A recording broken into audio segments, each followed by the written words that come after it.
আসসালামু আলাইকুম। আমি মিটা এডিটর রাকিব বলছি। আপনারা অনেকেই বলেন মিটা এডিটর চাকরি সুখের চাকরি, এখানে নির্দিষ্ট রিডিং বিল বিতরণ করলেই হয়ে যায়। না ভাই, এখানে নির্দিষ্ট রিডিং প্লাস বিল বিতরণ সহ আরও অনেক অফিসিয়ালি দাপ্তরিক অনেক কাজ রয়েছে। সেটা না হয় বিস্তারিতভাবে নেক্সট ভিডিওতে দিব আপনাদের চাহিদা অনুযায়ী। আজকে সারাদিনের শিডিউলটা না হয় আপনাদের মাঝে তুলে ধরি। আর সারাদিন গ্রামে গিয়ে 300 গ্রাহকের রিডিং এনেছি। 6টার সময় বাসায় এসে ফ্রেশ হয়ে জিপি আবাসিক গ্রাহকের রিডিং এনেছি। আবার এখন রাত 8:30 বাজে, এখনও আমি অফিসেই। বিল বের হচ্ছে, এই বিল নিয়ে ছিঁড়ে আবার সকালে গ্রাহক প্রান্তে পৌঁছাতে হবে। অনেক প্যারা ভাই।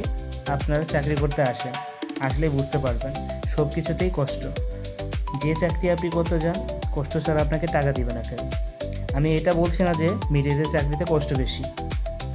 আপনারা মিটার সম্পর্কিত কোনো প্রশ্ন থাকলে কমেন্ট বক্সে বলে যাবেন এবং চ্যানেলটি সাবস্ক্রাইব করে রাখবেন। ধন্যবাদ সবাইকে।